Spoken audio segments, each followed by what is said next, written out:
यहाँ पर एक क्वेश्चन है, ये 2008 में आया है।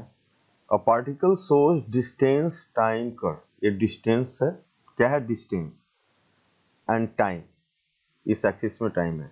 As given the figure, the maximum instantaneous velocity of the particle, that means हम लोग ds बाई dt की बात कर रहे हैं, यानी ds बाई dt की बात कर रहे हैं। तो ये सबसे ज्यादा कहाँ पर होगा? a है। a पर देखो क्या है, इसका स्लोप बिल्कुल 0 है। b की बात करोगे, ये एंगल है। c की बात करोगे आप, इससे ज्यादा है। और d की बात करोगे तो ये c से कम है। आप समझ रहे हो, यानी कि जितना एंगल बन रहा है ये, इस एंगल की बात कर रहे हैं हम लोग। आप देखो c का ज्यादा है ना, आप पॉइंट से देखो, और d का कम है।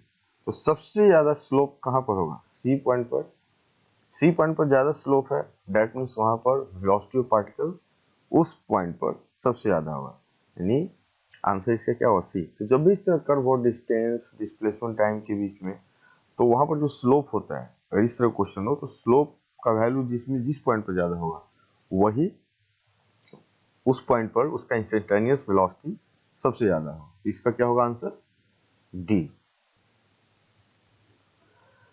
क्वेश्चन है, a particle moves along a straight line OX at a time t in second, the distance x of the particle from O is given।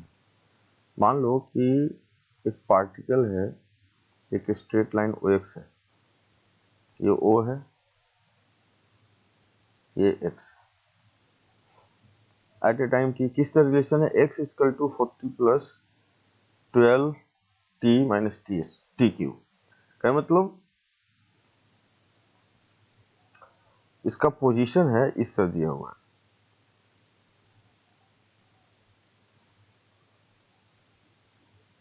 आया बात समझ?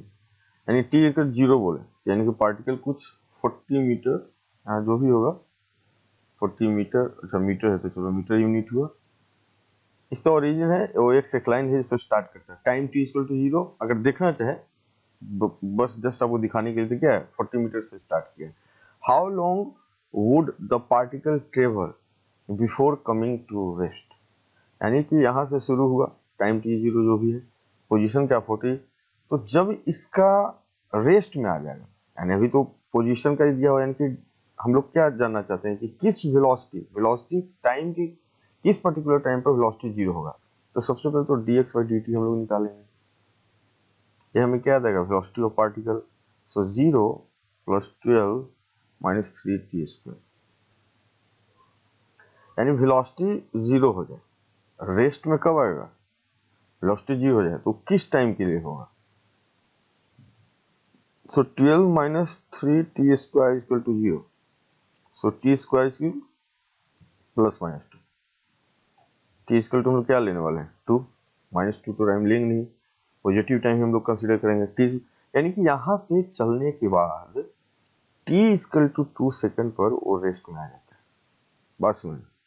यानी कि t इक्वल टू 2 पर इसका पोजीशन क्या है, यानी कि x t इक्वल टू 2 पर क्या होगा? देखो आप, 40 प्लस 12 इंटू 2 माइनस 2 क्यू यानी 8,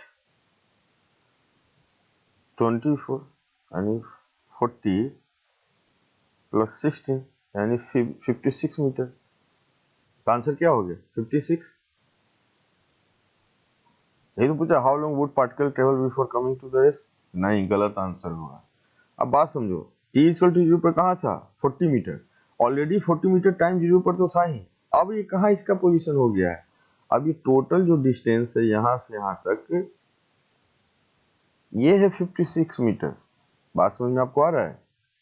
टाइम जैसे 0 आपने देखा, तो पार्टिकल कहाँ से स्टार्ट हुआ है? 40 मीटर से। t इक्वल टू 2 पर जब आता है तो वेलोसिटी हमारा क्या हो जाता है? t इक्वल टू 2 पर 0 हो जाता है, यानी यहाँ आके रेस्ट पर आता है। और मोमेंटरली है कि क्या है, वो बात की बात है। हाँ, पर्टिकुलर इस टाइम पर आके वो रेस्ट पर आता है, इसका वेलोसिटी 0 होता है। तो कितना डिस्टेंस ट्रैवल किया है? तो ये तो ओ से तो स्टार्ट किया नहीं, पोजीशन तो इसका 40 मीटर से है, तो बेसिकली क्या होगा?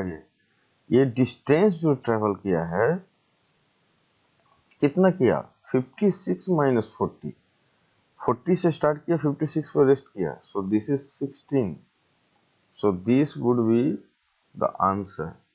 ये गलत आंसर है, आंसर ये होगा, इसमें मिस्टेक नहीं करना है, इस चीज को ध्यान में रखना है। ओके,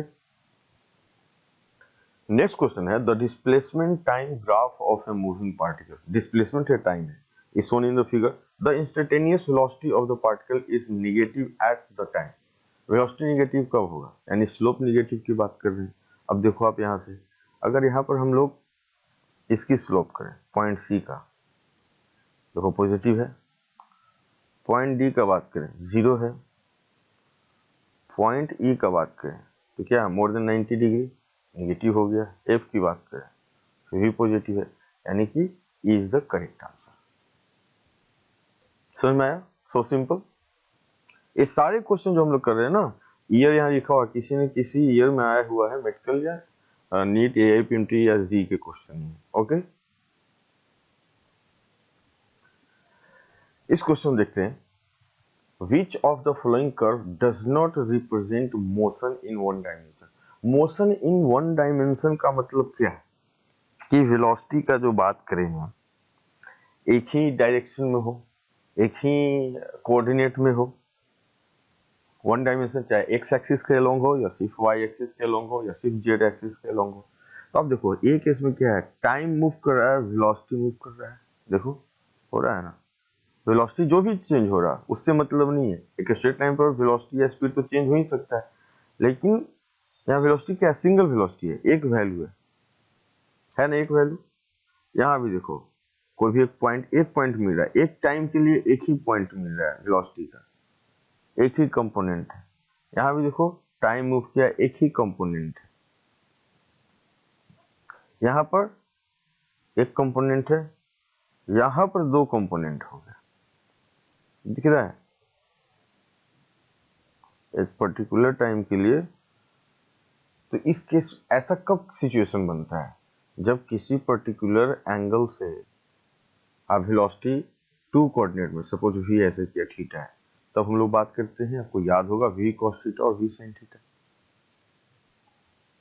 यानी x एक्सिस के अलोंग भी मूव कर रहा है और y एक्सिस के अलोंग भी मूव कर रहा है, तो एक ही टाइम पर इसके दो कंपोनेंट होते हैं।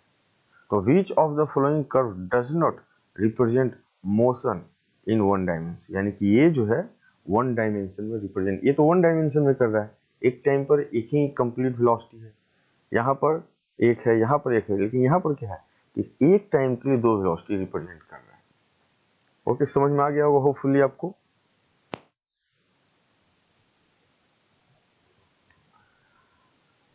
The motion of a particle along a straight line is described by equation. Straight line motion चल रहा है, वन डायमेंशन की बात कर रहे हैं, कैसा इक्वेशन है, ऐसा है, where x is in the meter and t is in the second. The retardation, acceleration in positive, retardation means decelerate कर रहा है, निगेटिव की बात कर रहे हैं, of the particle when its velocity becomes zero. Velocity जब जीरो हो जाएगा तो इसका रिटार्डेशन ऑफ द पार्टिकल क्या होगा। ओके, अब x हमारे यहाँ गिवन है, x equal to 8 plus 12t minus t,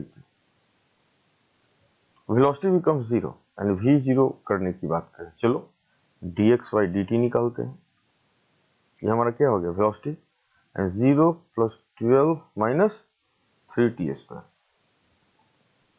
velocity equal to zero, and किस टाइम की बात कर रहे हैं, यानी कि 12 minus 3t square equal to zero, यानी t इक्वल टू प्लस 2 लेंगे, माइनस 2 की बात नहीं कर रहे हैं time. Okay, and t equal to 2 पर आप ये सोल्व करो, t इक्वल टू 2 सेकंड आया, ठीक है। ओके, 2 सेकंड पर हमारा क्या होता है, वेलोसिटी जीरो होता है।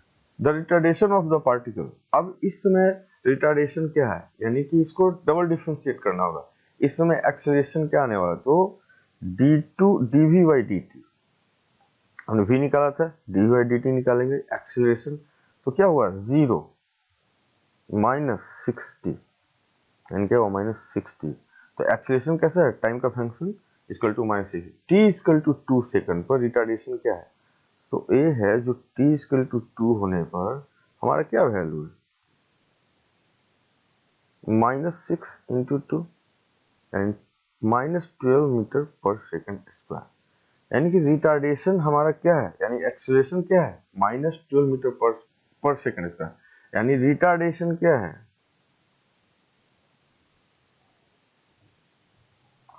12 मीटर पर सेकंड स्क्वायर। ये बात आपको पता होगा।